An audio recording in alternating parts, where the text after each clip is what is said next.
Welcome to Deep educations. आज current affair मई 2017 के क्वेश्चंस डिस्कस करेंगे। आइए पहला क्वेश्चन लेते हैं। वह छात्रवृत्ति योजना जिसके तहत केंद्र सरकार बांग्लादेश स्वतंत्रता सेनानी के बच्चों को 35 करोड़ रुपए की छात्रवृत्ति प्रदान करेगी। 4 ऑप्शन यहाँ पे दिए हैं। मुक्ति योद्धा छात्रवृत्ति योजना के तहत भारत की केंद्र सरकार बांग्लादेश के जो स्वतंत्रता सेनानी थे, वहाँ के सैनिक थे, उन लोगों के बच्चों को ये छात्रवृत्ति देगी। ये छात्रवृत्ति अंडर ग्रेजुएट और पोस्ट ग्रेजुएट दोनों तरह के स्टूडेंट्स को दी जाएगी।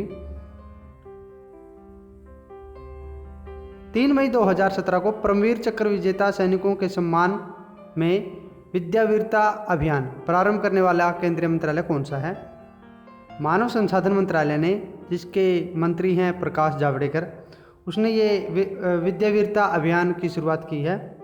आपको बता दें कि इस अभियान के तहत जो हमारे विश्वविद्यालय हैं, कोई भी शिक्षण संस्थान है, वहाँ पे परमवीर चक्र प्राप्त करने वाले स्वतंत्रता सेनानियों की, परमवीर चक्र प्राप्त करने वाले सैनिकों की तस्वीर वहाँ पे दीवारों पे लगाई जाएगी और इसका जो मुख्य उद्देश्य है वो राष्ट्रीयता की भावना को बढ़ाना है। और आपको बता दें कि जो परमवीर चक्र है वो भारत का सेना का सबसे बड़ा सम्मान है।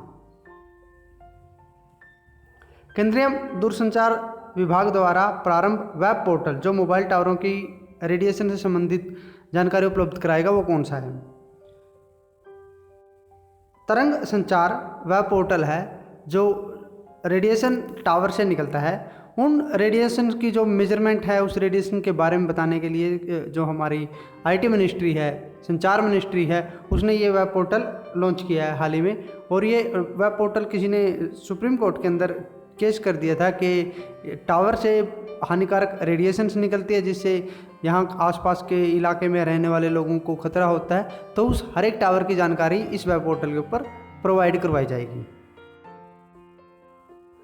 देश का प्रथम राज्य जिसका वित्तीय वर्ष जनवरी दिसंबर स्थानांतरित किया गया है। आपको बता दें कि हमारे देश के अंदर जो वित्तीय वर्ष है वो मार्च अप्रैल में शुरू होता है, नया वित्तीय वर्ष।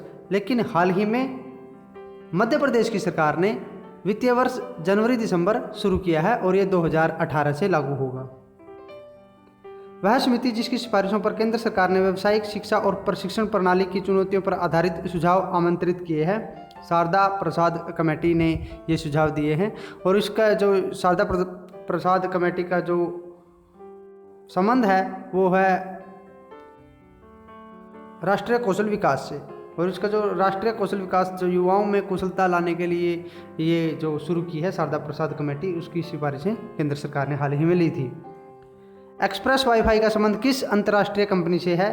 फेसबुक ने हाल ही में भारत सरकार के साथ एक समझौता किया है और वो फेसबुक भारत के 4 राज्यों उत्तराखंड, गुजरात, राजस्थान और मेघालय में हॉटस्पॉट के द्वारा वाईफाई प्रोवाइड करवाएगी। इससे पहले फेसबुक ने कई देशों में भी ये अपनी जो एक्सप्रेस वाईफाई सेवा है वो दे चुका है।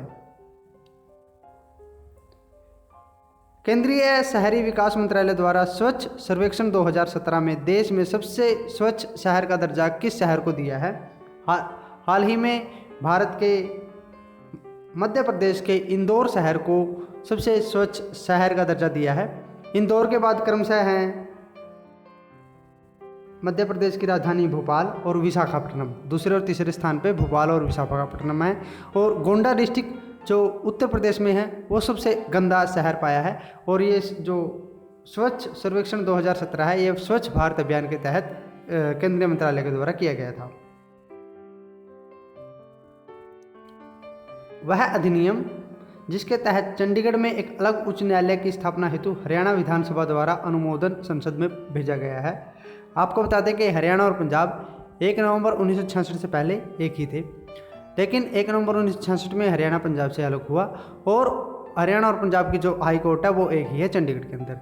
हाल ही में हरियाणा सरकार ने चंडीगढ़ में खुद की अपनी एक अलग हाई कोर्ट करने के लिए संसद के अंदर मंजूरी दी है। और इस हाई कोर्ट में, चंडीगढ़ हाई कोर्ट के अंदर जजों की संख्या बहुत कम है, तो वो हरियाणा सरकार ने खुद का एक हाई कोर्ट बनाने के लिए अपील की है केंद्र सरकार के पास। 8 मई 2017 को फ्रांस के राष्ट्रपति का चुनाव किसने जीता था? इमैनुअल मैक्रोन ने हाल ही में जो फ्रांस में चुनाव हुए हैं उनका चुनाव जीता है और राष्ट्रपति वो 39 वर्ष के राष्ट्रपति बने हैं और उन्होंने अपने प्रतिद्वंदी मरीन ले पेन को हराया है। भारत की प्रथम महिला मुख्य न्यायाधीश कौन थी? हाल ही में लीला सेठ का निधन हुआ है, जो भारत की पहली महिला मुख्य न्यायाधीश थी किसी भी हाई कोर्ट के अंदर। मई 2017 को उनका निधन हुआ है, वो 86 वर्ष की थी और न्यायमूर्ति लीला सेठ लंदन बार की परीक्षा में पहला स्थान प्राप्त करने वाली प्रथम भारतीय महिला न्यायाधीश का गौरव रखती हैं। 1991 में उन्होंने हिमाचल प्रदेश के मुख्य न्यायाधीश के रूप में नियुक्त किया गया था। केंद्रीय रिजर्व पुलिस बल का रणनीतिक विरोधी नक्सल संचालन कमांड का मुख्यालय पुनः स्थानांतरित कहाँ किया है? हाल ही में जब हमारे 25 जवान सीआरपीएफ के शहीद हुए थे, उन जवानों की शहीद होने के बाद कलकत्ता से सीआरपीएफ का जो हेडक्वार्टर है वो दोबारा से रायपुर, जो कि छत्तीसगढ़ की राजधानी है, वहाँ पे स्थानांतरित किया है। न्यायमूर्ति CS कन्नन किस राज्य के उच्च न्यायालय के न्यायाधीश हैं? हाल ही में CS कन्नन सुर्खियों में रहे हैं और वो कोलकाता उच्च न्यायालय के न्यायाधीश हैं और उनको हाल ही में सुप्रीम कोर्ट ने 5 साल की सज़ा सुनवाई है। ये पहले ऐसे न्यायाधीश हैं जो न्यायाधीश रहते हुए जिनको सज़ा सुनवाई गई है। 10 मई 2017 को दक्षिण कोरिया के राष्ट्रपति का चुनाव किसने जीता है? मून जे इन ने ये दक्षिण कोरिया का राष्ट्रपति का चुनाव जीता है। वह केंद्रीय मंत्रालय जिसने वामपंथी उग्रवाद से लड़ने के लिए परिचालन रणनीति समाधान की घोषणा की है। हाल ही में जब उग्रवाद, वामपंथ का उग्रवाद बढ़ रहा है, नक्सली हमारे जवानों के ऊपर बढ़ रहे हैं, तो केंद्रीय गृह मंत्रालय ने समाधान नाम की घोषणा की है। इस गृह मंत्रालय के द्वारा इसमें उनसे संपर्क साधा जाएगा, उनकी समस्याओं से, नक्सलवादियों की जो आदिवासी इलाकों की समस्याओं से रूबरू किया जाएगा और ये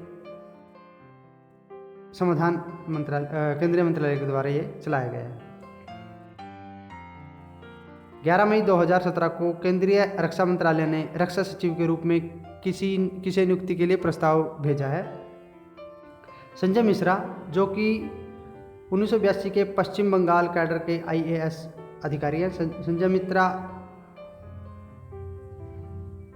की नियुक्ति 2 वर्ष के लिए की गई है और इससे पहले भी वो सड़क परिवहन और राजमार्ग मंत्रालय के सेक्रेटरी के रूप में काम कर चुके हैं।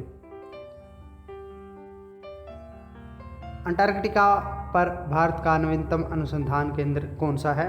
हाल ही में भारत ने भारती नाम के अनुसंधान रिसर्च सेंटर अंटार्कटिका के अंदर स्थापित किया है।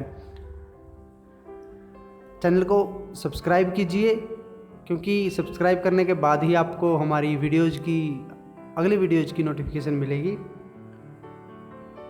वह देश जिसने चंद्र समान वातावरण प्रदान करने हेतु युंगयोंग-1 नाम की प्रयोगशाला की स्थापना की है। हाल ही में चीन ने ये प्रयोगशाला की स्थापना की है और इस प्रयोगशाला के अंदर जैसा हमारा चंद्रमा के ऊपर टेम्परेचर है, वातावरण है, उसी तरह का वातावरण इस प्रयोगशाला के अंदर बनाया जाएगा और ये अपने आप में तीसरी प्रयोगशाला है। इससे पहले भी बन चुकी हैं ये प्रयोगशालाएं। केंद्रीय कृषि मंत्रालय द्वारा संचालित ऑनलाइन सेवा जो किसानों को प्रत्यक्ष और प्रभावी समस्या समाधान की सेवा प्रदान करेगा, वो है ई-कृषि संवाद। मई 2017 को किस देश में हैजा रोग के घातक प्रकोप पर आपातकाल की घोषणा की गई है? यमन, जिसकी राजधानी सना है, वहाँ पे अधिकारियों ने हैजा के कारण वहाँ पे इमरजेंसी लागू कर दी है।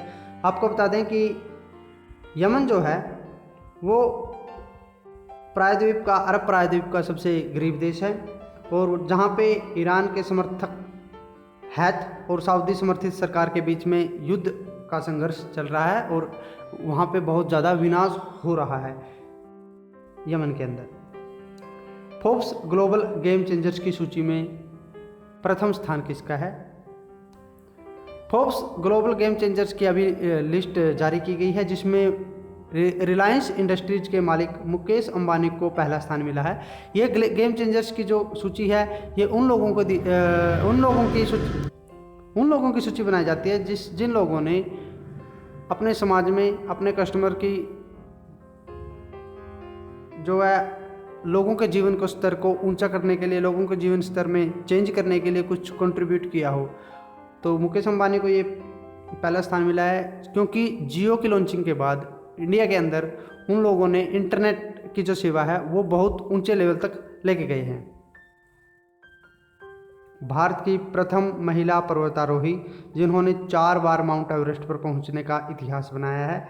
हाल ही में कुछ दिन पहले अरुणाचल प्रदेश की अंशु जमसेपा ने माउंट एवरेस्ट के ऊपर 4 बार चढ़ने का रिकॉर्ड बनाया है। केंद्र सरकार द्वारा देश के साथ 145 अल्ट्रा लाइट तोपों की खरीद संबंधी किसके साथ समझौता किया है? केंद्र सरकार ने हाल ही में अमेरिका के साथ ये 145 अल्ट्रा लाइट तोपों की खरीद के लिए समझौता किया है और ये जो तोप हैं वो बहुत ही हल्के, इवन इनको हेलीकॉप्टर से भी कैरी कर सकते हैं। कुछ तोपें तो डायरेक्ट ही अमेरिका से आएंगी और कुछ तोपों को मेक इन इंडिया प्रोग्राम के तहत भारत के अंदर असेंबल किया जाएगा। 18 मई 2017 को फेसबुक ने किस मोबाइल प्रदाता कंपनी के साथ एक्सप्रेस वाईफाई प्रोग्राम सेवा संबंधी समझौता किया है? BSNL के साथ ये समझौता किया। धन्यवाद। जय हिंद, जय भारत।